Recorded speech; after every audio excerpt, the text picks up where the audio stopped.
Oh, this is exciting. Okay, Rabbi. So yesterday I spoke about coffee. 1 second, let me just hide the notification. Okay. Do you realize 8 weeks ago I did not know how to hide notifications, Rabbi? Now I do. Okay, Rabbi. So I spoke yesterday about coffee, and I was sent many interesting reactions about coffee. And I said that the intense coffee is roasted, at least 10% of it is roasted, and the other, I suppose 90% of it is cooked. And that I said that, so therefore I said a chumrah.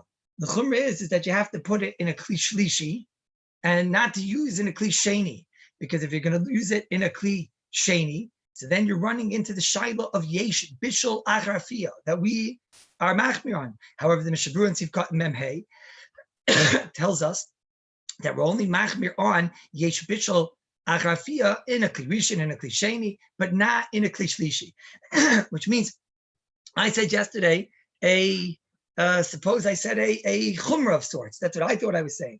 I thought I was saying a chumrah. That the chumrah is that you can't make this coffee, even though Amir Hashem, we're going to learn about coffee, and we're going to see that there are coffees you can make even in a klisheni if the coffee is previously cooked. So then why you can't make it in a kli rishon, we'll have to see, because it's a soluble item that turns into a liquid.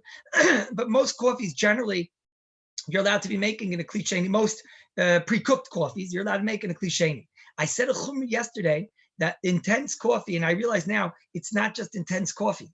It's many coffees that are processed and roasted, and it seems to be that they are roasted, and therefore I said it should go into the shaila of yesh bishul achar afia, and therefore I said you can only make it in a kli shlishi. I thought I was coming to say a chumrah, that you can only make it in a kli shlishi. And Rabbi Lieberman sends to me, this is also Negeya, the Nescafe Gold Blend that they have in Gateshead. And Rabbi Slansky is about to send me, there's no question he's about to send me Starbucks or something. What's he about to send? Let's see. Oh, thank you. Starbucks via, right? He's about to send me, and other granulized individuals that are roasted and not cooked. Rabbi Greenhouse is about to get in on it also. Micro granules. Don't think I don't see what's going on, Rabbi Isai. Oh, wow. Rabbi Feldstein, you were McCavin to Rabbi Slansky. Micro granules, Starbucks. And the simcha of all your faiths. And I thought that I was saying a chumrah, that you can only make it in a kli shlishi. Hainu, even though the Mishnah Berurah is machmir on yesh bishul acharafia, but the Mishnah Berurah says in a kli shlishi, this is one of the very important Mishnah Berurahs, Mishnah Berurah Sivkat Memhei, that he tells us that even when we're mako on a machmir on bishul acharafia, or in general things that we're not sure if they are kale bishul, so then we're not going to be more machmir than a kli sheni. We're only going to be machmir in a kli sheni, but not in a kli shlishi. So by Spitzer, I was coming to say a chumrah. Is that crystal clear, Shali? A chumrah. That's what I said. Okay, but Rabbi said. Then I got all these interesting questions I was asked, and I got mail, and I received a letter. I received a letter yesterday from Rabbi Rubin. Now, I don't think this is a letter straight from Rabbi Rubin. It's a letter that somebody asked Rabbi Rubin a question, and then he received from Rabbi Rubin this letter. Apparently, this is something that was written in Toshin Ein Vav in 2016, excuse me. And I'll read you what he wrote.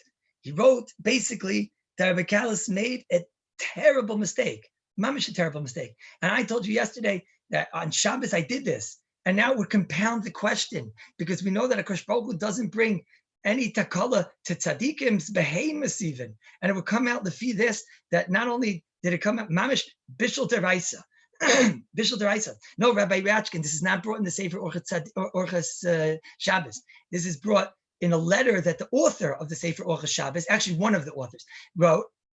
The other author, we don't know if he'd be masking to this. It's not so clear. Now go upon him, look what he writes. He writes like this. Lachreina Meshavik in Eretz Yisrael.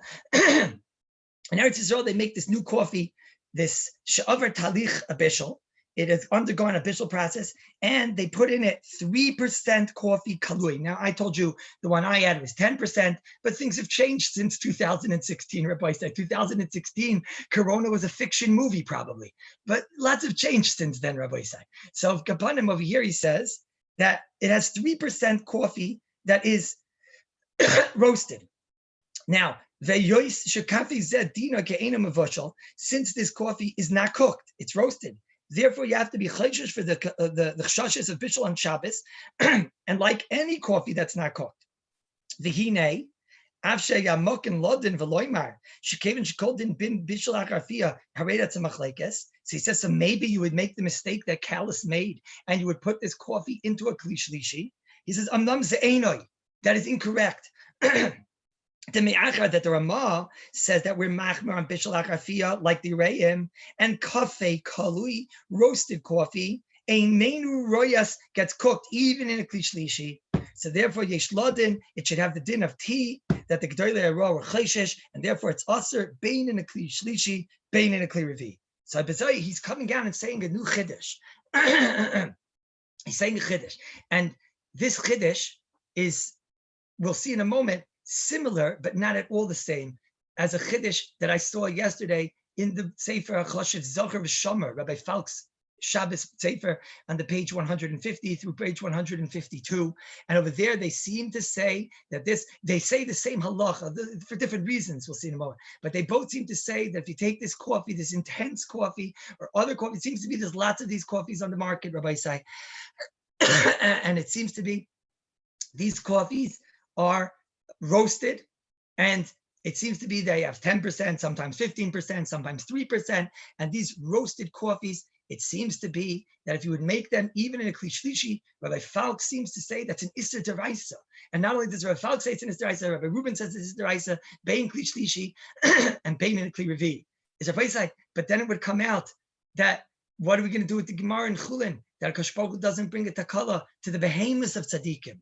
We never even heard of a ferd of a tzaddik that accidentally was vashal on Shabbos. So Elamai, it's not muchach, Rabbi Kranz, it's not muchach, because it could be that Tosfos was only talking about Isuri Achila. So you'll say, but over here I drank the coffee afterward. But it's not a raya, because maybe Tosfos has a tzad to say it's only Isuri Achila that have a gnai to them. So like something like Nevel or Treifa, Akash Baruch Hu won't bring to tzaddikim's behemoths that they'll even do an Isser, and Kal V'chomer the tzaddikim themselves. But Akapanim, we don't have a raya that the tzaddik won't be nichshol in an Isser Bishul and then drink the Isser Bishul, especially when the goyin is mekel on a shoygig of a Ma'aseh Shabbos, and especially since there are poskim rishonim that hold that the whole sig over there is talking about tzaddikim from the time of Reb Zera. But who says that after the time of Reb Zera that tzaddikim have that shmira that Akash Baruch Hu won't bring the oid over here in Isser of Bishul of Shabbos is not a gnai at all. It's not. It's more of like we would say somewhat of an Isser Gavra. It's not so much of an Isser Chefza. So therefore, it's not muchach. It's not muchach if I drank that coffee that it's muchach, that it would be mutter. It's not muchach. But Rabbi Isai lemanamitas adover, to be machmer on this shaila is absolutely mechudish, to say the least. And let me explain. There's about 9 stadim here, which the truth is, it opens up for us a tremendous limit anyways into Bishul and Hilchos Shabbos. And even if Basayf, maybe we'll want to be machmer because it's a shayla in Hilchos Shabbos. And who is not scared of Hilchos Shabbos? Of course, we're all scared of Hilchos Shabbos. But at least let's down the rate over here. But it is somewhat a tzarchi and mitchil about soif. Because Rabbi side, let's go in order. Number one, and this is first and foremost, I suppose, let me explain to you that most beans, if not all beans today, coffee beans that you get, all coffee beans are roasted. That's how they come. Now, it's very interesting. Rabbi Slansky says all beans are roasted. Now, it's very interesting. Something's going on over here. Rabbi Sai, to take a bean and to cook a bean when they get it after it's even roasted already, it would take literally tens of minutes, if not an hour, if not more. A coffee bean is something which is so hard to cook, even after it's roasted. Now, if you look at the premise of what we'll see soon, Rabbi Falk, but if you look at the premise of Rabbi Reuben was talking about over here, it seems to be what bothered him the most was once something undergone a roasting process, and you see this in his Sefer Hilchos Shabbos also. He says that once it's undergone a roasting process, so then the assumption is that Adarabba, the processing of roasting makes it easily cooked, which is somewhat what the Rebbe is saying. However, he wants to say that it's something that we would have to worry, which we'll talk about in a moment, that therefore, even if you have something that's not fully roasted yet, but it would still go under the category of something that had a process done to it, which would allow for the bishul process to take place, which is very diamond to, of course, what the Iyar is saying. But let me explain, Rabbi Say. To say it on a coffee bean is a very big chiddush. All that we saw was that the Iyar said that if you have a product which it's maybe a kalei bishul, maybe it's a kalei bishul, so then you have to be chayshish, it's a kalei bishul, because who's to know what is easily cooked? And therefore, his example was a baked product. Since I hold that baked products, adarabba, I hold there is cooking after baking, and I hold that once it went for a baking process, and now is easily cooked. And I know that once something was baked, you see it's easier to cook, which everyone realizes when you take a crouton and you put it in, it's going to be obviously easier to cook than something that was never processed at all, which makes a lot of sense. So therefore, he says, therefore you have to be makel in a klisheni. And on that, the Mishnah Berurah says you could be makel you could be machmer in a klisheni, but makel, the Mishnah Berurah says, in a klishlishi. Rabbi say, but what if we have something which is kosher levashel? Like, for example, a piece of meat, something that takes a long time to vashel. It's hard to believe that someone's going to say, okay, it could be the juice of a piece of meat you have to worry about. But let's say you have something which is kosher levashel. To say that something is kosher levashel, we have no Uraim that was machmer even in a klisheni. We don't have any Uraim that was machmer even in a klisheni. Certainly, we wouldn't worry about such a thing in a klishlishi. Now, Paisai, when you look at a coffee bean, even after it was baked, because all of our coffee beans are baked. So I have coffee beans in the house. I had it in a Pesach area, which was taka being saved for next year Pesach, and I snuck in today and I took them. And Rabbi say, these coffee beans, I didn't even know that they were baked. And Rabbi Slansky told me they're all roasted. There's no such thing as buying coffee beans that are not, which I did not know. They're all roasted. And these coffee beans that are roasted, Rabbi say, they are as hard as a rock. I mean, if anybody saw them, you try and bite into them, you're not going to lose your tooth. You're going to lose your nose, Rabbi say. And it's hard as a rock. And to cook them is something that if you would want to make it soft, it would probably take 4 or 5 weeks, right? But to go and make it that liquid comes out, it doesn't come out the second you put in the hot water. It's very interesting. You know what I'm talking about, Slansky? When you put in hot water, miyad, you don't just get all of a sudden, it's like brown juice. Not by a long shot. You don't get that. You have to let there and sit and soak in it. The ones that you fancy people are used to, Rabbi, are the ground ones. The ground ones already, those ones, what am I showing you? I'm just showing you that as a general concept, coffee beans are kosher levashel. Before we'll see what this has to do with us in a moment, but they're certainly kosher levashel. Number one. Number two, Rabbi side is that the process. Let's say I have something very interesting, Shaila, to discuss. Let's say I have something which is kosher levashel, and I go and I grind her up and I make her into a powder.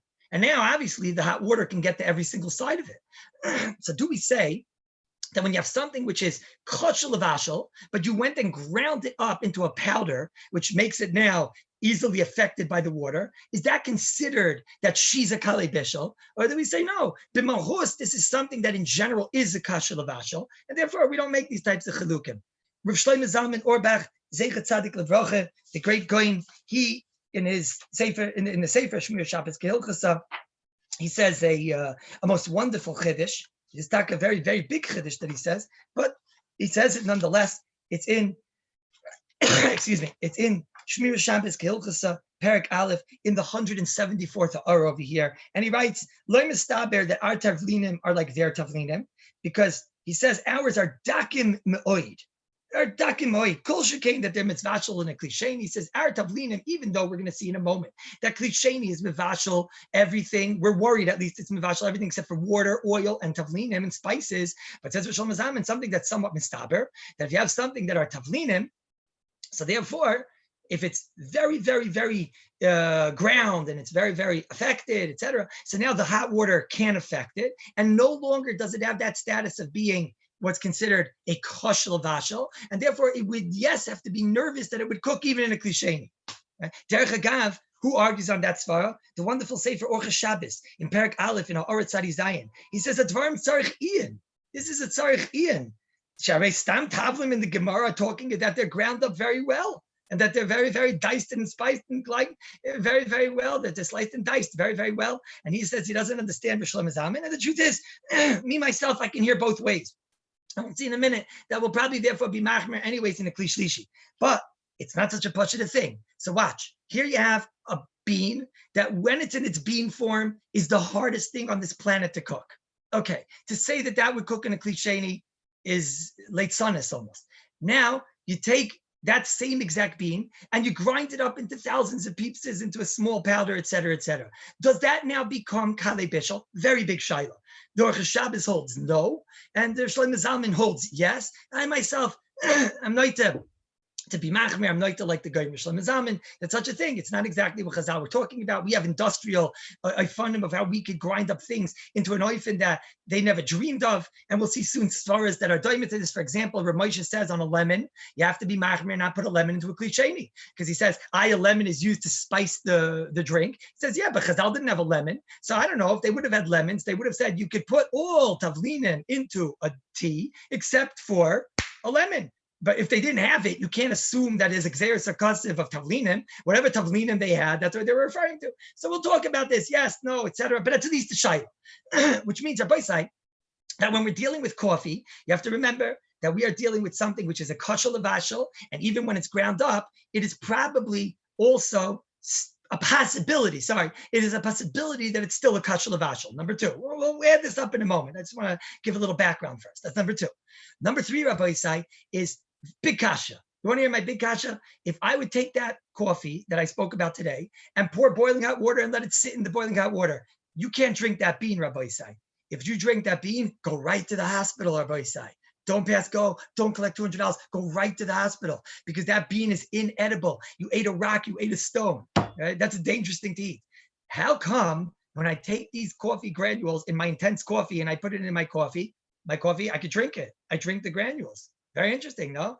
So I am Meshire. I was not able to be Mavar this out of Saif, but I was Meshire that because they taka are ground up so strongly, they are ground up very strong, and afterward they are roasted. So there, even if you want to say that the roasting process on a regular bean was not a complete roasting process, but on something which is so small and so minute, certainly the roasting process would be a process, which means, Rabbi say, that if that's the case, so then this would be the regular story of yesh afia on this product, and is there yesh bishul afia, which means on a klisheni we're machmir, and a klishlishi we're not machmir. Now, let's continue a little bit. So Rabbi say, let's now add up a lot of the math. Actually, before we add up the math, very interesting Mishnah Berurah over here. I spoke about this Mishnah Berurah today. Rabbi Yitzchak, to ask him if he agrees with the diak, I'm allowed to say, and he agrees with the diak. So L'kol HaPachas, there's something to discuss here.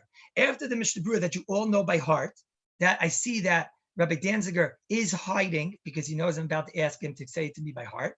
And it seems to say over here in this very long Sifkat and Lamitas, he goes through T. At the end of the long Arichas, where the Mishnah Berurah discusses pouring water on the leaves and then drying the leaves and then using those leaves, the Mishnah Berurah has one line here before he gets to the eighths of cents, of T cents. He says, you should know also, he writes like this, V'keina din le'inyan coffee. So I think most of us, after reading a 30-line Mishnah Berurah, you start reading very quickly. Mishnah Berurah over here says, on this line, so yeah, the cane coffee, whatever I just said is the same thing with Gabe coffee. If I say read the Mishnah Berurah, he doesn't say that because based on what we just said, that would be extremely strange. Coffee, especially with the Mishnah Berurah's coffee. The Mishnah Berurah had beans that maybe he ground them, but he certainly didn't grind them as finely as we grind them. And the Mishnah Berurah had beans that were certainly not like tea. Tea is dak virach, like the Mishnah Berurah says. Tea is like kulias espinus, the Mishnah Berurah says. Rabbi say, but listen to the words of the Mishnah Berurah. Rabbi Zalzer, are you listening to the words of the Mishnah Berurah? You don't need to listen. You know them by heart. Okay. Like Kriyas HaTorah, I suppose. Mishnah Berurah says, V'keina din le'inyan coffee, which on the bottom he explains here is coffee. Don't pour on them from a kli rishon, unless you pour onto these beans from a kli rishon, and then he says you dry them, unless you dry them, and then you'll be able to pour on them again. Ayin in the Chasam Sofer. What's the Mishnah Berurah saying over here, Rabbi Isai? Do you know what the Mishnah Berurah is saying here? The Mishnah Berurah is telling you only a kli rishon. If you read the Mishnah Berurah well, he tells you that just like when it comes to tea, I spend 30 lines telling you about tea. Coffee, I want to tell you one thing. By coffee, I do not want that you should take boiling hot water and pour it on the bean and get that juice out. You know why? Because you didn't cook it. You didn't cook it at all. All you did was you got out the first layer, if you want to say, and now when you're going to go and pour boiling hot water again, so then this is what we spoke about yesterday, that certainly there's a bishul again. Klipa and whatnot. So here the Mishnah Berurah says, listen to this. I'm willing to be makel. Listen to Mishnah Berurah. If you poured on it boiling hot water and you tried it, and I'm not even going to be machmer, this we'll see is the limit schos.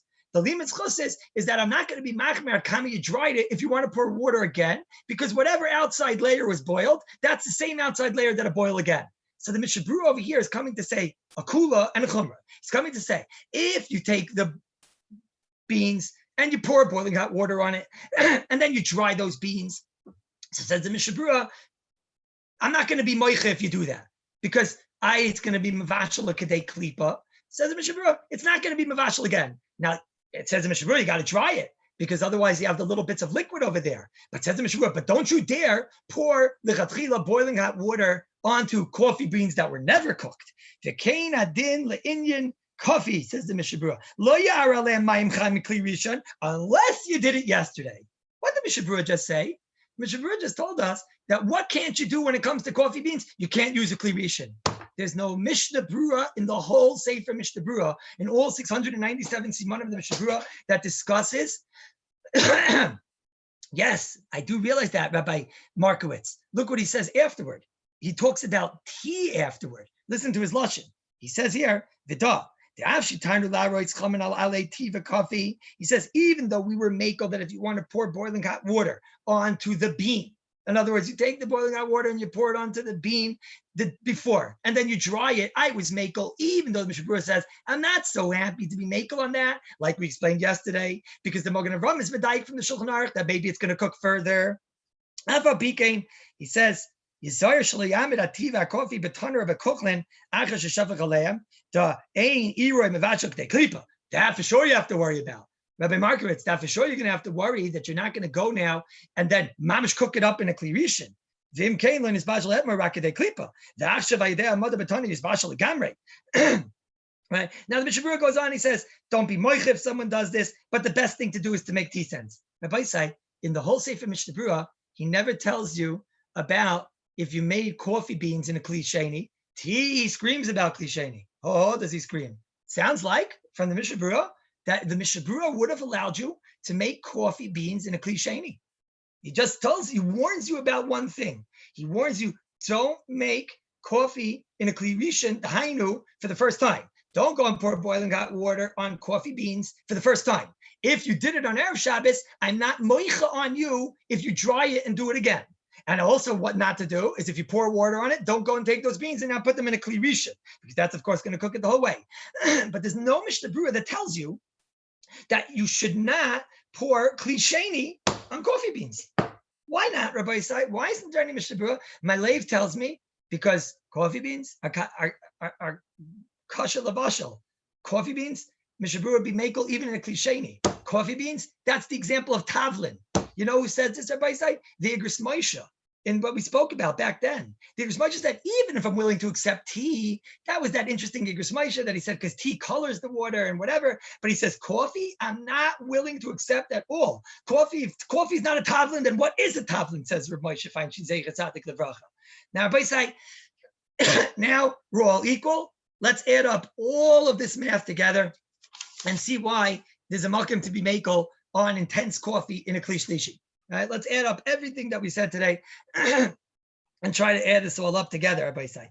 Number one is that the Mishnah Berurah, again, I'm not going in any order now, but I just want to make a little sikkum. Number one is, it's Kedai, Rabbi say. I see a lot of guys are sending messages. Hold off on the messages. And then Bez Hashem, afterward, all the messages we'll talk about. But let's first make a sikkum of everything here. As Rabbi say, first of all, the Mishnah Berurah in Sivkatin Memhei says that even though me, the Mishnah Berurah, am machmir on yesh bishul agrafia, and I believe, says the Mishnah Berurah, that bread is an example of kale bishul, because you see that it's soft, and you see if you hold of yesh bishul agrafia, so then I'm for sure going to be nervous that it'll be therefore a kale bishul. But still, even me that agrees it's a kale bishul, I will not be machmir in a kli shlishi. So right away, We have no Mishnah Berurah on the parsha of Yesh Bishul Achar that was ever machmir on anything in a Kli Shlishi. In other words, even something which vadai, the lashon that Rabbi Reuben seems to have sent over here is that because when it comes to coffee, now already it was processed, so then for sure it's a Kalei Bishul. Rabbi say, I'll tell you something which is even more Kalei Bishul. It's called bread. The Mishnah Berurah says bread is Kalei Bishul. And Afal Pika, the Mishnah Berurah says, but I will not be machmir even when it's Kalei Bishul once you hit Kli Shlishi. So therefore, if you take a coffee granule, which is roasted, and you're saying it's Kalei Bishul, and they softened it up and they did some process to it, but he's not going to be more machmir than in a Kli Shlishi. That's number one, because there's always the shita of Ein Bishul Achar. Number one. Number two is Rav Moshe and the Pri Megadim were makel on tea, even in a Kli Shlishi, even tea. That for sure the Mishnah Berurah is not makel on. But even tea, Rabbi Sai, Rav Moshe said there's nothing in the world that we're machmer on a Kli Shlishi unless it's Kallus spinus and nothing else in the world. So if on tea is makel, so then there's no question in the world by coffee. Tea at least is rach and dak, etc. But coffee, which is kasha, who in their right mind would think that such a thing you should be machmer on in a Kli Shlishi when Rav Moshe is willing to be makel on a tea? Number three, tea, Rabbi Sai, I can understand the super Kalei Bishul because that is soft. But Masha'en came when you have something that is hard, that we never found any paisik in the world ever that was machmer in a Kli Shlishi on something hard. Number four, if Rabbi say, if every coffee in the world has a roasting process done to it, and this roasting process, and that roasting process normally does not make it dissolvable in my coffee. So then obviously the process that they have done over here, which makes it dissolvable in my coffee, was obviously a more aggressive roasting process, either because it was more aggressive or because it was smaller pieces. So the roasting affected the smaller pieces, which certainly puts it into the parsha of Ein Bishul Achar Afiyah. That's number four. Number five is that maybe it's tavlin, like we saw from the Goyin of Moshe, that it certainly has a din of tavlin, and therefore I could put it in a Kli Sheni. Number six is that Lamaisa, we see that the Mishnah Berurah never ever dreamed of being machmer on coffee, even in a Kli Sheni. And he was talking about coffee, which was maybe not processed at all, but the fact that it was roasted makes it worse. Hard to understand.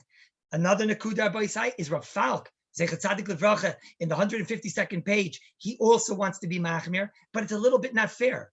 He's machmir and he's disagreeing with the Mishnah Berurah. He's machmir because of the Chassam Sofer that we mentioned once. He's machmir because he holds that a bean and a leaf is like samamonim, and that yesh bishul oilam, and that kolzman, that when you have a leaf or a bean or samamonim, and more dye comes out and more dye comes out, so kolzman that dye comes out, there's yesh bishul achar bishul when you're not eating the actual item. And that's how he wants to learn. So therefore, it's a little bit unfair to quote that which the Mishnah Berurah himself argues on. However, the Mishnah Berurah over here was willing to be soivel those that said that if you pour boiling hot water on tea leaves and dry it off, now you can pour boiling hot water on again. So you see that the Mishnah Berurah was not so machmer on that shayla hagam, Darcha Shulchan, and the Chassam Sofer was. And I will be moist of something here, which I have a shtickle pella on Rafal, is that all we saw the Chassam Sofer was machmer abaisai was because you're not eating the actual product. So that shows you that the process that took place is a bishul to the bean, and now more juice comes out and more juice comes out. So yesh bishul lo'ilam. But over here, you're eating the actual bean. So here, even the Chassam Sofer might agree, Rabbi Sai, that this would go into the regular category of yesh bishul achar afiyah, because here you're eating it. So if they did a process to it of an afiyah process, and now you're mevashel it, so then even the Chassam Sofer might tell you the only time the Chassam Sofer told you had to be machmir is when you have a bean or a leaf or a berry or something that you're not eating the product, and therefore there's more and more juice every time you take it out. And that's where we said Ein Bishul Achar Bishul. But there's no raya to say it when it comes to the thing that we're actually eating, the thing itself. We have no raya. So therefore even the Chassam Sofer possibly could agree to such a thing. So therefore the l'chayra, the taina of the Orcha Shabbos, that he says, Einenu royos, that our eyes see that it gets cooked. Rabbi say, this is not even a tema. It's a tema rabba, Rabbi say, because I took the intense coffee and I put it into cold water and I mixed it around, and it definitely did not dissolve as well. It did not dissolve as well as in a Kli Sheni and a Kli Shlishi. I'll admit that. but it certainly did dissolve. And you know what else, Rabbi Isai? When I put it into warm water, which was hot, but definitely not Yatzaledes bow, it dissolved. So then Rabbi Isai, Einenu Royas Klum. And we saw anyways that Rabbi Moshe told us that it's nothing to do with Einenu Royas, and that was not the reason why the Mishnah Berurah was machmer. The Mishnah Berurah was not machmer because Einenu Royas. The Halachos of Bishul was machmer because Einenu Royas. The Mishnah Berurah was machmer on the tea leaves because they are dach, they are rach vidak, because they're very, very thin and very, very brittle, etc. That's why the Rebbe, the Mishnah Berurah, is machmer. So because of all of these reasons, Rabbi Isai, if somebody wants to make intense coffee in a kli shlishi on Shabbos, he's certainly someone that you can give him hagba, even maybe galila, because neitel schar kulam, and possibly even shishi, and possibly even to make a shidduch with such a person. If somebody wants to be machmir, because Rav Falk, my Rebbe Zechrona Levracha, was machmir on it, and kedusha Shabbos, and there is a tzad taka. Maybe ulai, I don't know. Maybe ulai, it's Hilchos Shabbos. Who could be sure? I don't know. Even though it's a big chumrah in my opinion, but Al Kapanim, you certainly don't have to be more machmir than the Ben Ish Chai's definition of Yatzaledes by. The definition of the Yatzaledes by the Ben Ish Chai was a drink that I drink even when it's hot. Which many of the times, once we're in a kli shlishi, especially our urns, our Shabbos urns that usually are not boiling and piping hot. So, if you want to be machmir, then just wait a little bit until the coffee is drinkable. Not more than that, though. Not more than that. You don't have to be machmir. Now, is it crystal clear, or should I chazer it? But I think it's clear. Is it not clear? If it's not clear, you should tell me. But is it clear? But everyone's clear?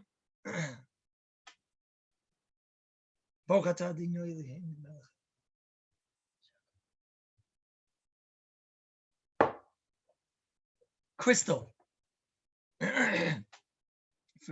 What about over coffee grounds? Now, okay, Rabbi Slansky is asking a very good question. Lefi what I said today, if you have roasted coffee grounds, then we would have a lot of reasons to be mako, a lot of reasons to be machmir. It's complicated. I'll explain. What I just said was a tziruf of about 7-8 reasons why you could be mako in a kli shlishi making intense coffee. All right. And the Ikar idea is basically because no matter what, according to Rabbi Moshe, it's for sure mutter, nothing to discuss. And no matter what, the Mishnah Berurah, it's mutter, no shaila. Because the Mishnah Berurah seemed to be mako on anything in a kli shlishi once it was roasted. Certainly if it's a roasted that we're actually going to drink, and the Mishnah Berurah would be mako. And the concept in general to believe that there are things that are machmir in a kli shlishi, but certainly tavlin, there's always more of a makom to be made.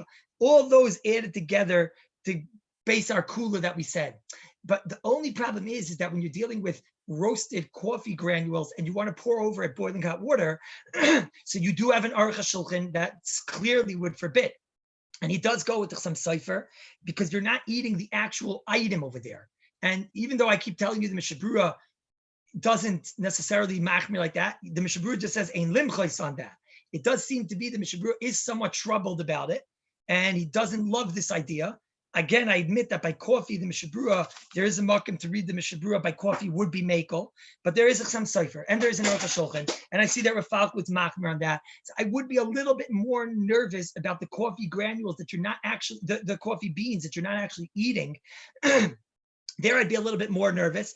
It's a little bit scarier because there you're not actually eating it, and then you have to worry about that svara that yesh bishul oilam kozman, that something comes out of it.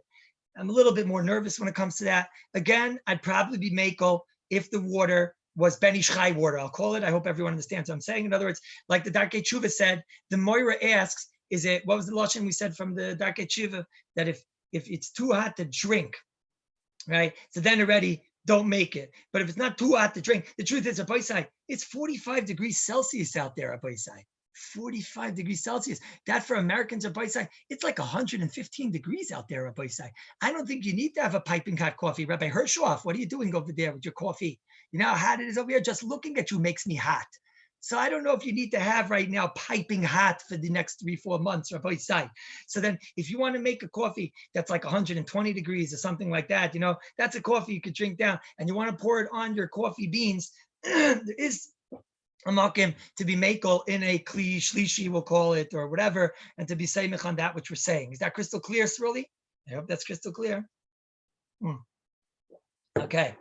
Can we go weiter, Rabbi Say, or any other questions? Because this is a very important topic.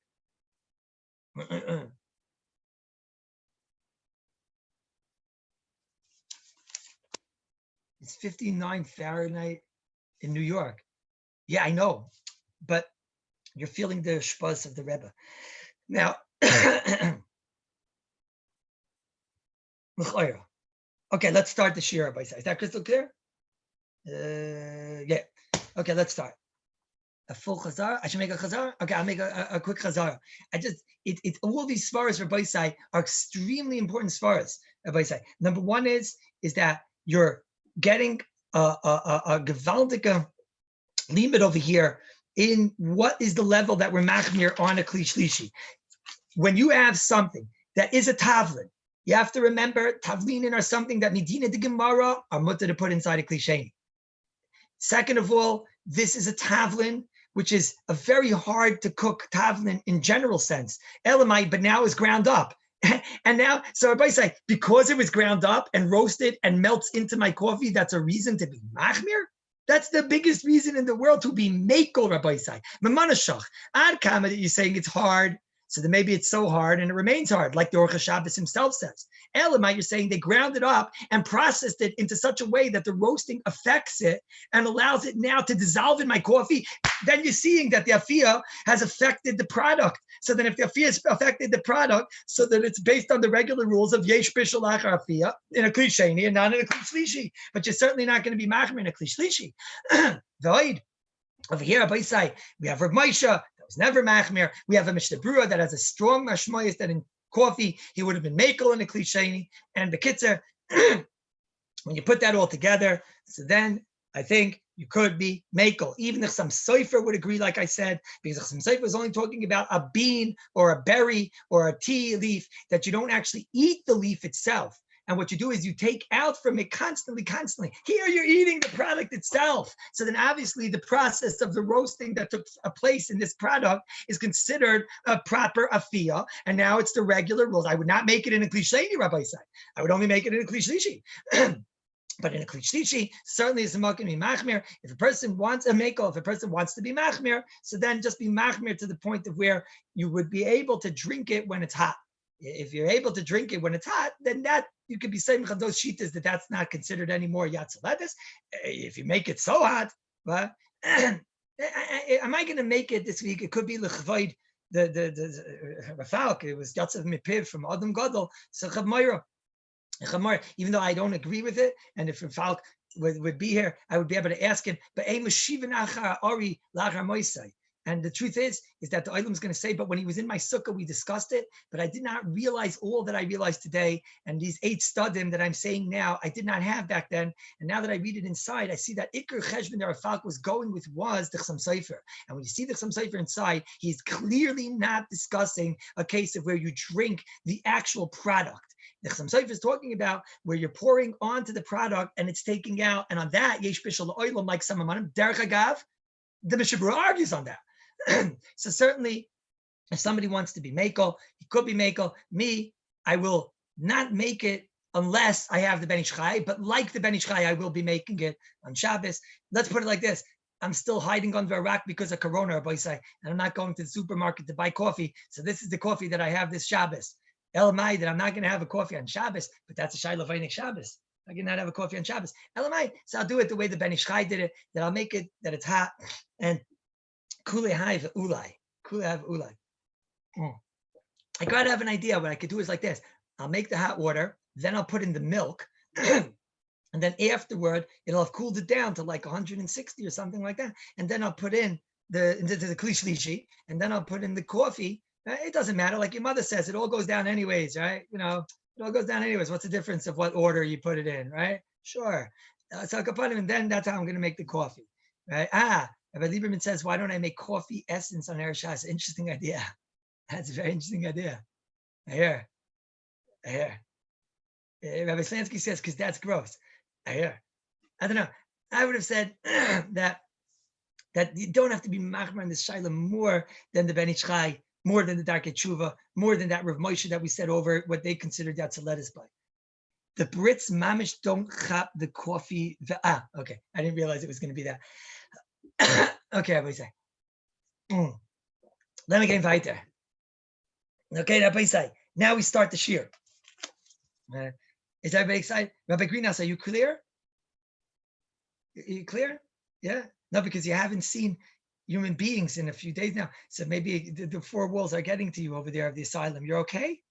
Okay, Baruch Hashem. Okay, good. What are you going to do with him? He's not even allowed to leave the house. And the only coffee he has in the house is intense coffee. What's he supposed to do, a Jew like him?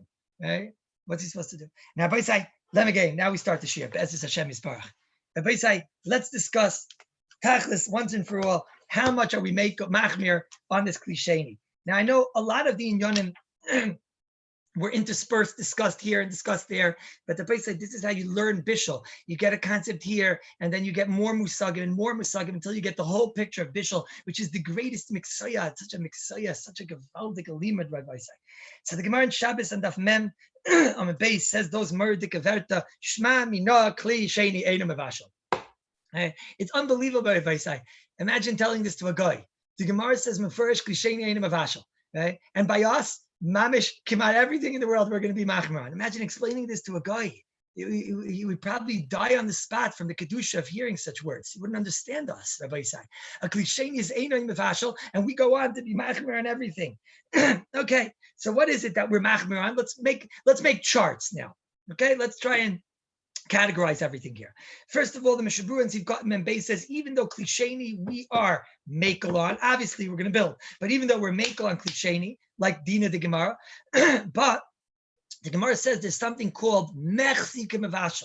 There are certain things that when you put them in a klisheni, it looks like you're cooking. Now, we're going to have to come back to this. Just keep it in mind, what does apply, what doesn't. There's going to be a lot of things. Like, for example, I told you a minute ago, water, oil, and spices is mefurish that you're allowed to put in a klisheni. What happened to this issue that it looks like it's being cooked? So we're going to have to try and figure out that kanira, when you put spices into a liquid, it doesn't look like you're cooking it. It just looks like you're spicing it. So we have to try and figure out what other food also is going to have that leeway. And when are we worried about mechsi and when not? But it's something that has to be on the table as we're learning. And that klisheni is not mevashal. However, even in cases that we're makel, you're going to have to remember that we might be machmer because of mechsi. Now, I'm not going to probably talk about it so much, simply because most of the time we're going to be machmer anyways on a klisheni. So it's going to be, and that which is explicit in the Gemara, water, oil, spices. So if we're going to be makel on a klisheni, then for whatever reason, we're obviously makel on the aspect of mechsi. So it's going to be rare that we find the case that we have to worry about this, but Bez Hashem, maybe we will. That's number one. Number two, which we'll come back to learn it properly, is a davar gush. A davar gush is something that's a klisheni, and for whatever reason, we're going to be more machmer when it comes to davar gush. We explained already that's a hot potato kugel or something that keeps the heat within and doesn't necessarily have the cool of a klisheni. Number two.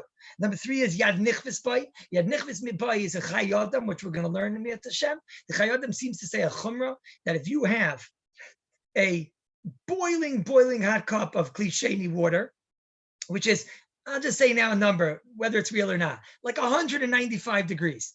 It's boiling hot. The klisheni is so hot. So then even a klisheni could cook. It's based on a sugya and maasros, and we're going to come back to it if this is true or not. This will change the whole world if it's true, because then I'm going to have to worry that my klisheni is boiling hot. So we're going to have to figure out if we're machmer on this or not. And we're going to see that there's something called Kallus Bishul, obviously. Kallus Bishul is something that we're machmir on in a klisheni. Those are the basic four things.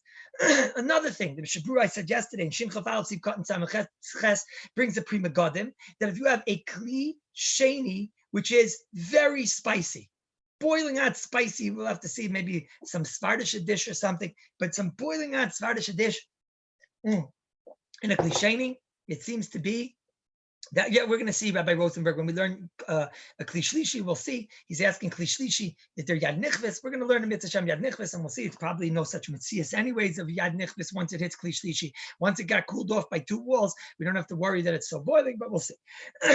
But when it comes to the Mishabru and Sivkot and Samaches and Shin Chaf Aleph, over there, that Mishabru I was using yesterday to show you that he's makel on an egg. for whatever reason. But upon him, the Mishnah Berurah does seem to say that if you have a boiling hot, if you have a spicy hot klisheni, that it does cook. Okay, if that's negaya, we'll have to see. Now, by say klape kale bishul, to make a sikum, what we spoke about, herring. If you want to take herring and pour on it from, do people do this? I don't even know. Let's say they get herring and it's too spicy, it's too salty. Right? There's more schmaltz on there than the story that the Rabbi told us when we were in third grade about schmaltz. Right? Mamish, there's so much schmaltz. So he has to take boiling hot water of a kli sheni. No way, not even kli shlishi, not even kli revi. Okay, I don't think it's negeya. So we'll go weiter. Tea, obviously, we're going to be machmer even in a kli shlishi. We saw salt is siftes. We're going to come back to it in Mitzvah Shem. And bread, we are going to be machmer because bread we're machmer. That's my first. These are the things that I'm a first. So bread, we're going to be machmer in a klisheni and not in a klishlishi. Eggs, I told you yesterday. I don't know. I have here Mishnah Berurah in Shin Chaf Aleph. I don't know. Mishnah Berurah Sif Katan Samech Ches. I don't know. Mishnah Berurah says if you have these eggs and they were whipped on Erev Shabbos, so he says, Efshe yesh lahako litnim latoich borscht b'klisheni legavin, but not borscht mechumetz.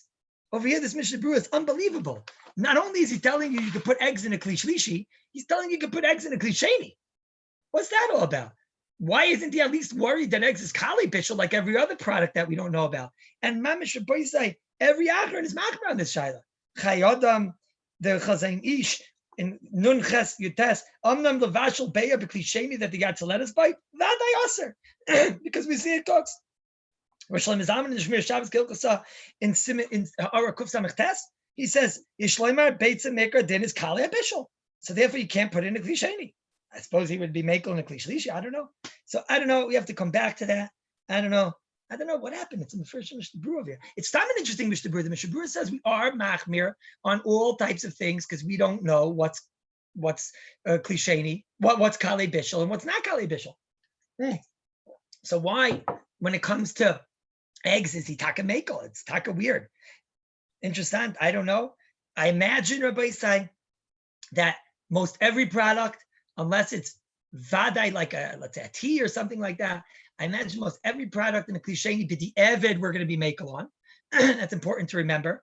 Except for something like tea or Kallus spinus or whatever, every product basically we're going to be makel on in a klisheni because this whole thing that we're machmer on a kale bishul is only misat safek, right?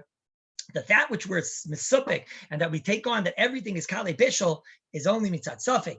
But certainly if a person did it b'diavad, we're not going to answer. There certainly are shitas that don't learn like the Uraim, and certainly even though we're machmer, but b'diavad we're not going to answer. Now the big shaila, which I've mentioned many times, and today I want to explain it, and this will be messiahing with this for the next 10 minutes, is lemaisa. I keep telling you that all products we have to worry are kale bishul, guilty until proven innocent.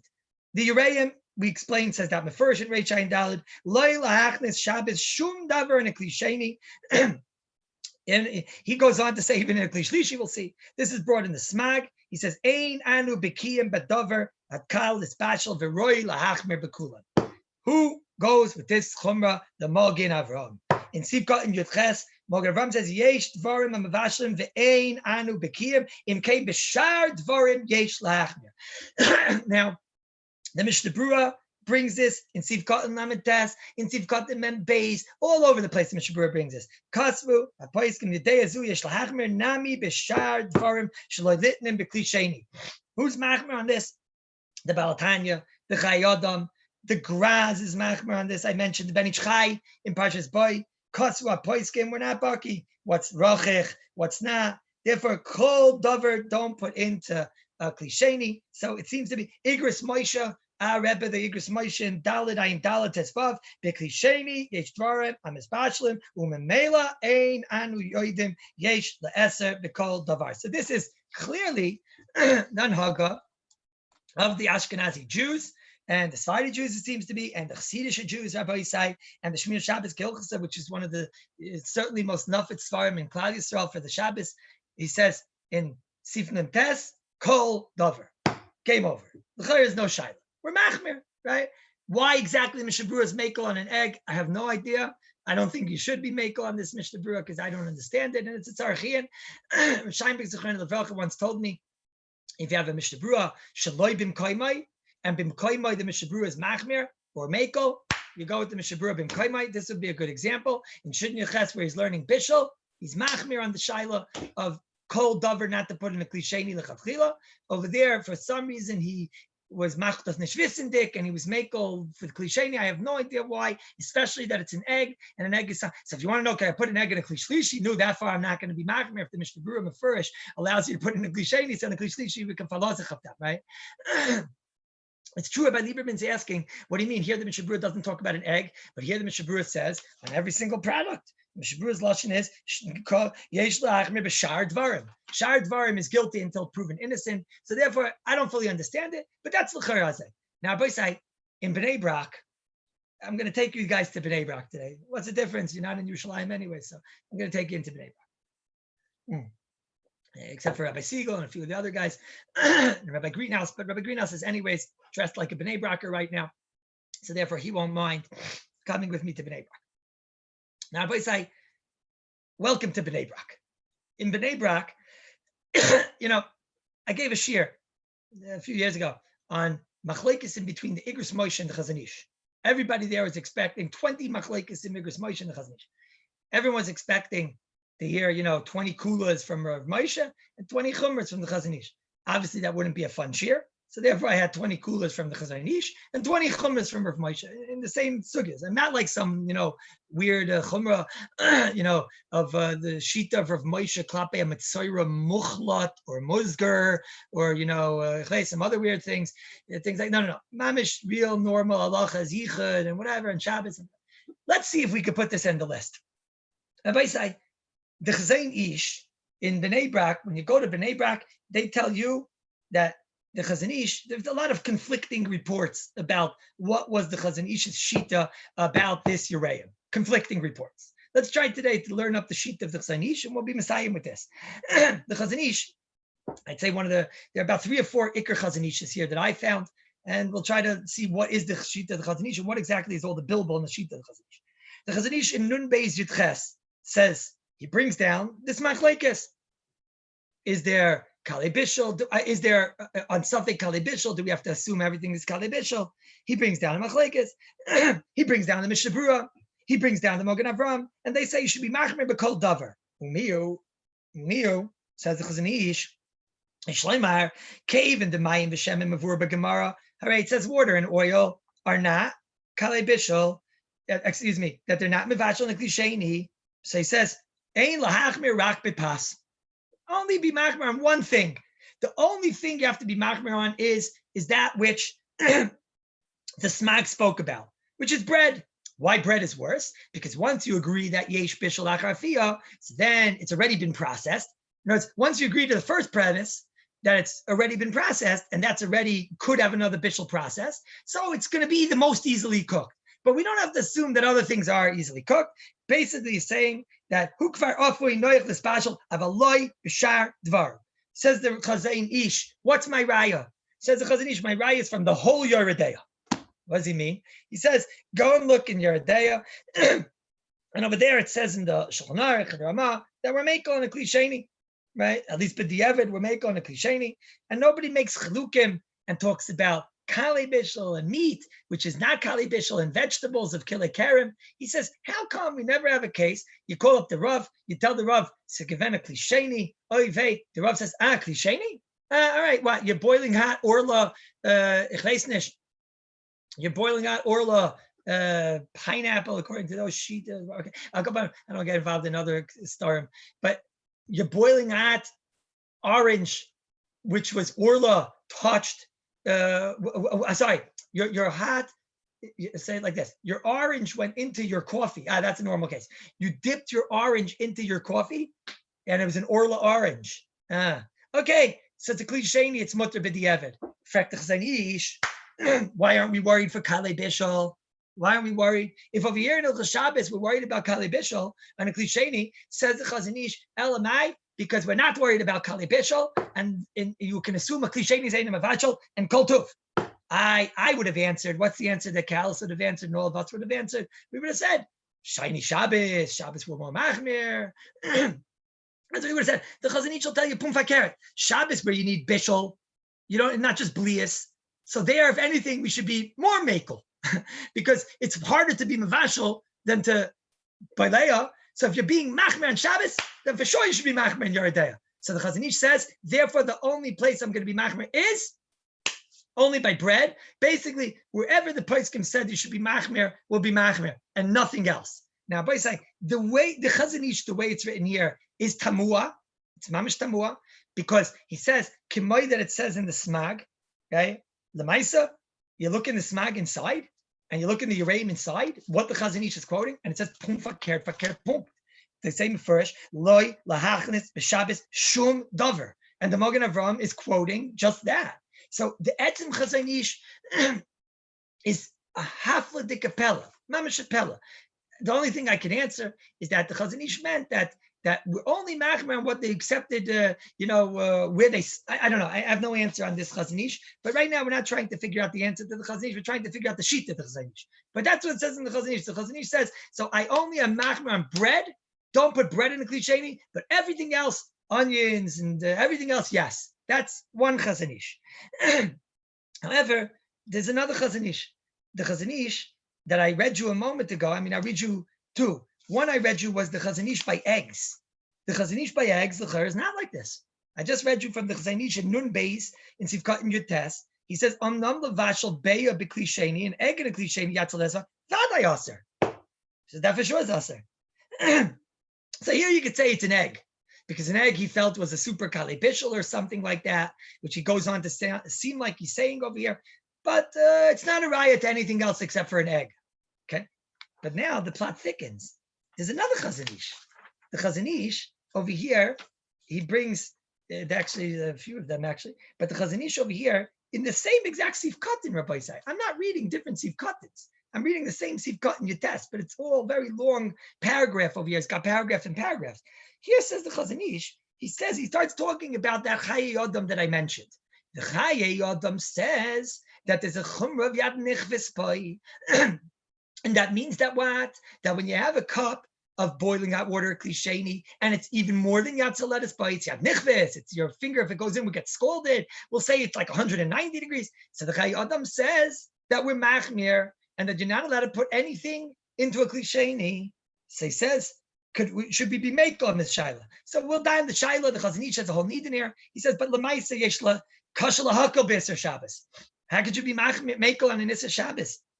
He says like this: lefizeh nafel bebira the heter of klisheni. According to this, the heter of klisheni is gone because you always have to worry that your cup is yad nichvis by. Now, that's Hashem. We'll learn yad nichvis and we'll see that's not so simple because yad nichvis doesn't last for a very long time and maybe doesn't last long at all. Okay, but he says if I have to worry that there's a chumrah called yad nichvis, so he says so then the whole entire heter of gemara of klisheni ain't in the vashal gonzo, because now I always have to worry that every time I have a klisheni, she's a yad nichvis. Okay, says the Chazon Ish, because he says it's hard to know the difference between yad nichvis and yad tzaledes. He says, but you know what?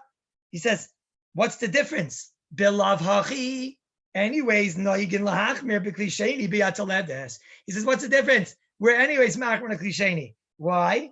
Because he says, al pidar amon de'achreinim. So you see, he himself is not saying that I was arguing on the Magen Avraham. He was saying that Kivyachol, if you wanted to know my opinion, lule dachreinim, I would have only been machmer on bread, not to put bread inside a klisheni. But lemaisa, you see from this Chazon Ish later on, that when it came lemaisa, the Chazon Ish was not arguing on the Mishabura, on the Magen Avraham, and he says, Bilav hachi, anyways, we can never put anything in a klisheni. Why? Because anyways, we always have to worry that a klisheni is mevashal, even shardvarim. He goes on to say you have to worry mitzad mechsi anyways. So therefore, the Chazon Ish's shita seems to be that he also was machmir on a klisheni and was not makel on a klisheni. Now there's another Chazon Ish, which is not like this, and the plot thickens. The Chazon Ish in Nun Ches Tes is talking about making cocoa or other such powders. And he says, Well, he's talking about lush over there. And he says, well, if it makes a mush, that's an issue. But if it just goes into the liquid and gets dissolved, it's not lisha. So he says over there, so therefore, he says, his lashon is that you should be, this one, one moment. I have the wrong marmakim here. Just one moment. No one move.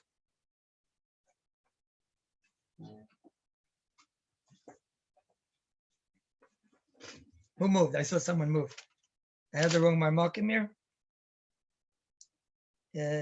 Here. Here he says that you're allowed to put it in. He says, but don't put it in to a klisheni. So again, you see the Chazon Ish is saying, this one was a raya again, that he's saying, don't put the powder in a klisheni. You see, he is worried about klisheni. So what's the problem? So it sounds like the Chazon Ish is yes, machmer on klisheni from all of these, right? The problem is there's one last Chazon Ish. The Chazon Ish by lemons. What does the Chazon Ish say by lemon? Where's this Chazon Ish? You guessed it. In the exact same Chazon Ish, in Siman Nun Beis Yivkot in Yutes, which you also must learn about Barabaisai.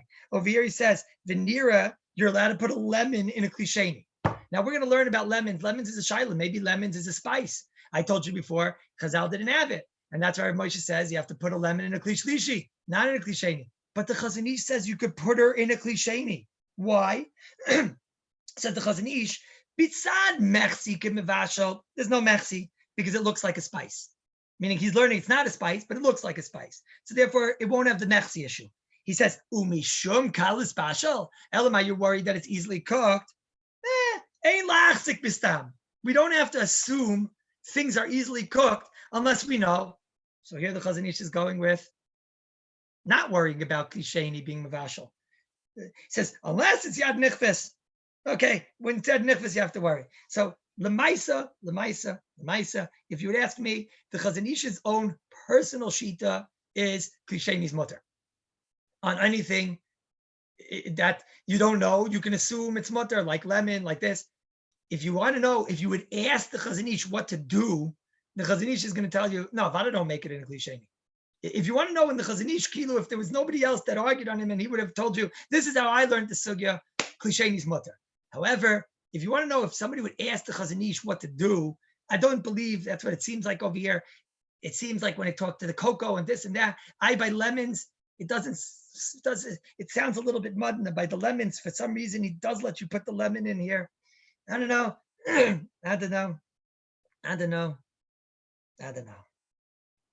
Okay. So halacha l'maisa, what's the shita of the Chazon Ish? I don't know.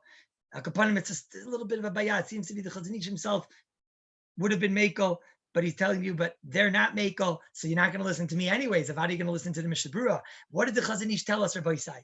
The Chazon Ish told us that the last stop on the train is the Mishnah Berurah.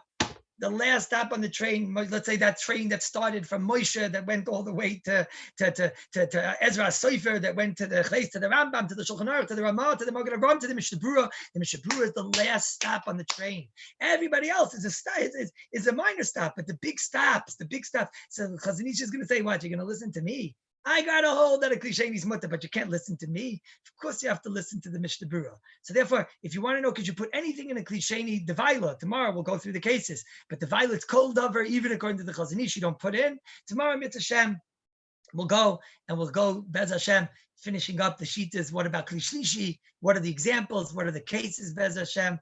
But until then, Rabbi Isai, you do like the Lishkas Hagozis. The Mishnah Berurah, the Chazon Ish told us, is like the Sanhedrin when they sat in the Lishkas Hagozis. That's the Sefer Mishnah Berurah. And you see here, this is the biggest raya and bittul of the Chazon Ish to the Mishnah Berurah, that when it came down in the same paragraph over and over again, I would have been Mekel. But the Mishnah Berurah is Machmer, so there's nothing to discuss. That's the Psak Halacha. Crystal clear, Rabbi Isai? Clear. Rabbi Kranz, you clear or not clear? You only have one thumb? Where's the other thumb? Not the side. Okay, unmute my holy brother so I could say goodbye. And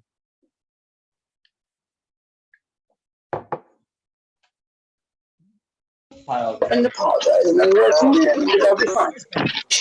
I'm not going to Where is he? What's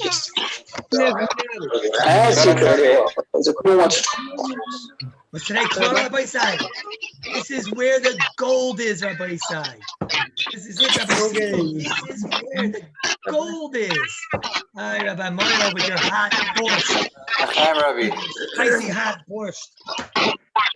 Rabbi Isai, if you don't love this, go and pack it up and become a goy, because it don't get better than this.